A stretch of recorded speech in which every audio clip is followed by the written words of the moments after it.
Olá pessoal, tudo bem? Hoje eu vou falar com vocês mais um pouquinho sobre Freinet, me baseando no artigo da professora Marisa Del Ciopo Elias, da PUC. A doutora Marisa, ela é autora de alguns livros que falam sobre Freinet, sobre a pedagogia Freinet em vários aspectos. E eu escolhi esse artigo para comentar aqui com vocês, para compartilhar com vocês alguns pontos que eu achei interessante. Primeiro, o título do artigo é o seguinte: As contribuições da pedagogia Freinet para a globalização. Eu achei muito interessante, porque a doutora Marisa já começa falando que a pedagogia Freinet é uma pedagogia internacional. E realmente ela é. Ela dá possibilidades para o professor, para o educador, trabalhar, desenvolver as suas propostas em qualquer lugar do mundo. Isso que é o mais legal. E o artigo também traz alguns eixos que norteiam a pedagogia Freinet que eu não citei no vídeo anterior. No vídeo anterior, para quem vem acompanhando, eu falei que os princípios principais que regem a pedagogia Freinet eram os princípios da cooperação, da autonomia e da solidariedade. E deixei de citar alguns outros que eu acho essenciais e que a doutora Marisa aqui colocou no artigo dela, que é a cooperação, a comunicação, a documentação e a afetividade. Então a doutora Marisa nos lembra aqui nesse artigo que a documentação também, a afetividade e a comunicação são eixos predominantes da pedagogia Freinet.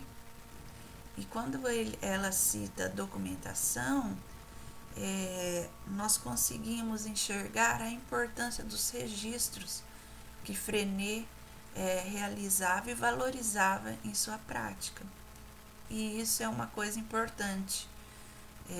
Eu já trabalho desde 2003 com alguns registros que eu procurava fazer das minhas aulas, dos meus alunos. E hoje, em 2020, de 2003 para cá, eu consigo analisar esses meus registros de uma maneira que eu consigo elencar os pontos positivos, os pontos negativos, o que eu posso melhorar. E isso eu consigo através dos meus estudos. Então fica aqui mais uma vez o registro de quanto é importante o professor estudar. Nós não podemos nos deixar desanimar, nós temos que nos questionar, nós temos que ser inquietos, como diz o Freinet, e buscar sempre a melhoria da nossa prática. E esse ano de 2020, eu me senti muito estimulada a isso. Apesar de ser um ano tão difícil para todos nós, foi um ano que eu parei para estudar. E o quanto isso foi importante para mim. Então, conhecer a teoria histórico-cultural, conhecer outros autores, ler mais, tem me feito refletir de uma maneira muito positiva sobre a minha prática. E depois eu vou em outros vídeos comentar a respeito dessas documentações que eu tenho. E a afetividade, então?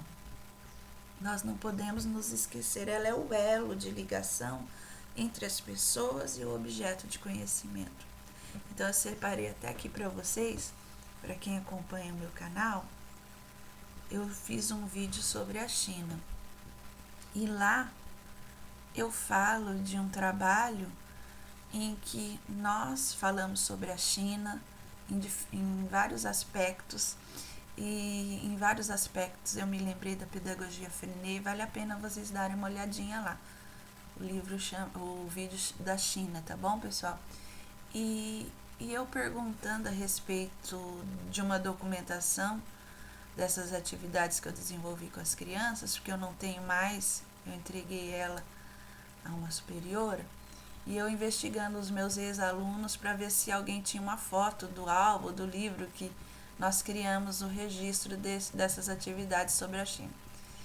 E a criança que pegou que ficou com uma mascote que foi resultado do nosso trabalho, ela ainda tem a mascote.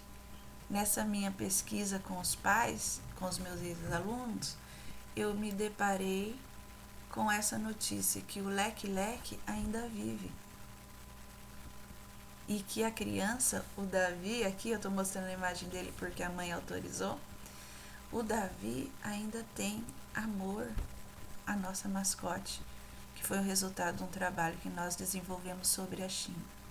Então, o trabalho foi desenvolvido em 2015 e hoje, em 2020, o boneco, a mascote, ainda vive. Mais uma prova, muito obrigada, viu, Davi e Andresa? É mais uma prova de que a afetividade é o elo de ligação entre as pessoas e o objeto do conhecimento. Porque durante toda a sequência de atividades que nós desenvolvemos sobre a China, a afetividade esteve presente. E a prova disso é essa criança, que ainda tem com todo o amor guardado o boneco, a mascote, que representou o registro também do nosso trabalho sobre a China. Então, fica aqui essa minha colocação. E outra coisa que a doutora Marisa Delciopo Elias da PUC fala nesse artigo é como Frenet valorizava as trocas entre os pares. E isso é muito legal também, né? Ela diz aqui no artigo dela: em suma, graças a Frenet, novas ideias penetram e continuam a penetrar nas escolas, possibilitando a transformação da prática docente. A preocupação com a formação do magistério, sempre tão presente em sua ação, levou Frenet a traçar um raio de ação cooperativo. Frenet antevia nas trocas entre professores a possibilidade de melhor seleção do método de ensino. Então, outro aspecto legal da pedagogia Frenet importante é esse: o quanto as trocas eram valorizadas pelo Frenet e devem ser valorizadas. E fica aqui mais esse registro para que nós possamos, em nossas escolas, termos a oportunidade de realizarmos essas trocas. Que nossas reuniões, nossas HTPCs não sejam simplesmente para recados burocráticos. Que elas tenham também esse objetivo de realizar discussões, estudos e trocas entre os pares. Isso é muito importante. E isso não deve acontecer só uma vez no ano ou de vez em quando nunca. Essas trocas devem acontecer de maneira mais rotineira, né? Isso é importante para a nossa reflexão, para valorizar o trabalho do amigo, para nós apontarmos, refletirmos os erros, os pontos positivos e negativos das nossas práticas e avançarmos. Então, fica aqui mais esse registro da preocupação que Frenet tinha a respeito dessa prática entre os pares, né, a troca. E que nós possamos, em nossas escolas, termos mais oportunidade para que isso aconteça. Tá bom? Uma outra questão também que a doutora Marisa coloca é a respeito da correspondência. Então, ela fala assim: na pedagogia Frenet, a correspondência é o elemento essencial para estimular o equilíbrio, a comunicação, a expressão, a afetividade, a pesquisa, os conhecimentos, fonte permanente de realização individual e coletiva. Então, olha que legal. Na época de Frenet, a correspondência era a marca do seu trabalho, né? Ampliou muito as possibilidades de aprendizagem das crianças. E hoje em dia, nesse tempo globalizado que nós vivemos, tempo de tecnologias, quanta coisa nós podemos fazer utilizando outros recursos para que as crianças possam se corresponder, possam realizar também a atividade do texto livre. São muitas, né, pessoal? Eu consigo enxergar Freinet em 2020, utilizando as ferramentas tecnológicas. Ele ia arrasar, né? Aqui, se ele estivesse vivo. Porque são muitas as possibilidades. E nós temos que pensar sobre isso. Eu estou lendo também alguns artigos do professor Dagoberto Arena, que eu cito também em um dos meus vídeos, e ele tem me feito refletir sobre vários aspectos relativos à alfabetização. Eu também, para quem não sabe, eu sou atualmente professora de educação infantil, trabalhei muitos anos na educação infantil, mas também trabalhei no ensino fundamental com alfabetização. E a fala do Dr. Dagoberto tem me feito refletir sobre aspectos que eu nunca havia pensado, de verdade, nesses 27 anos de magistério. Então, olha o quanto o estudo me abriu possibilidades, né? Me fez avançar. E o professor Dagoberto tem um trabalho que ele escreveu utilizando uma pesquisa que ele realizou com o WhatsApp, com o aplicativo WhatsApp, e que é bem interessante. Mas eu vou falar sobre isso com vocês em outros vídeos, mas só para ponderar aqui o quanto é importante nós termos claro nos dias atuais a importância do uso das tecnologias a nosso favor em sala de aula. Então fica aí mais essa colocação. E uma outra coisa que a doutora Marisa coloca no artigo dela é essa. Freinet considerava a aprendizagem através da disciplina de trabalho um alicerce na busca de referenciais teóricos e práticos para solucionar problemas dos conteúdos programáticos presentes em seus planos semanais e diários. Então, o que acontecia? Ele questionava muito, né, os referenciais teóricos e práticos da época.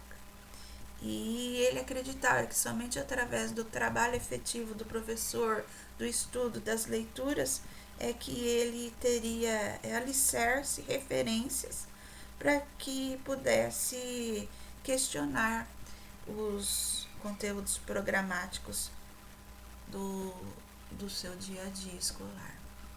Também achei isso interessante.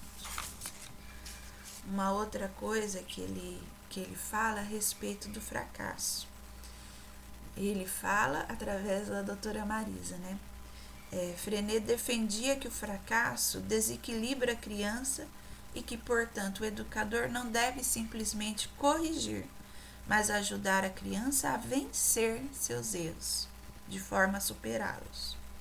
Então, uma concepção também à frente do seu tempo, né?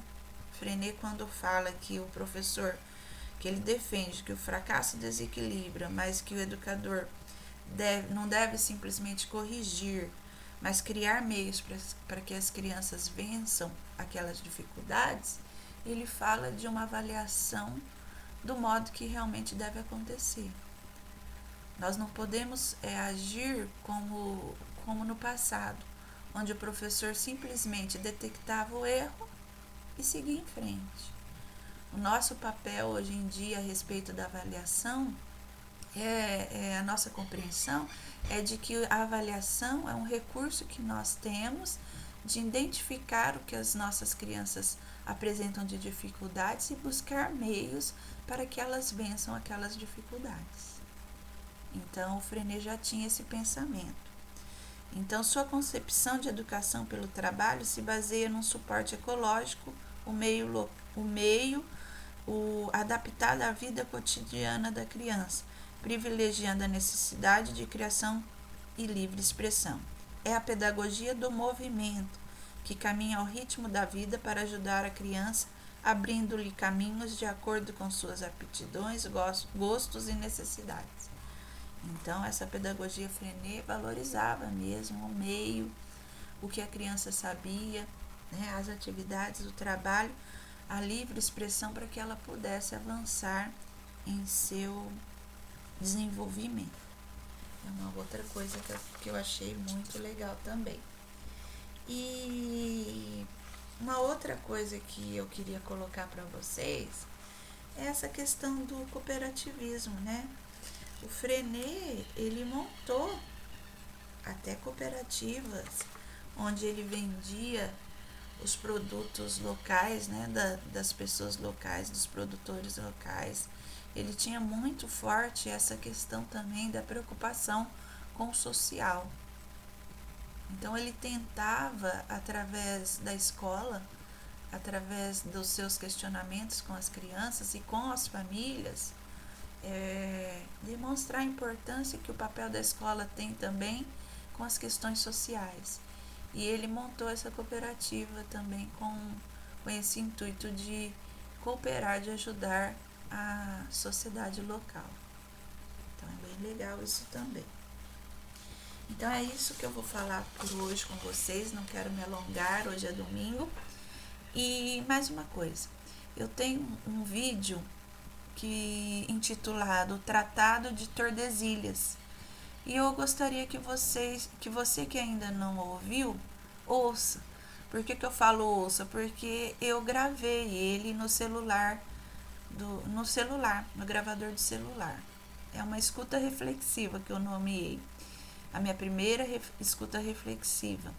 Então você pode ouvir deitadinho, à noite no quarto, ou à tarde descansando, fecha o olho e você pode ouvir essa minha fala, essas minhas colocações nesse vídeo Tratado de Tordesilhas.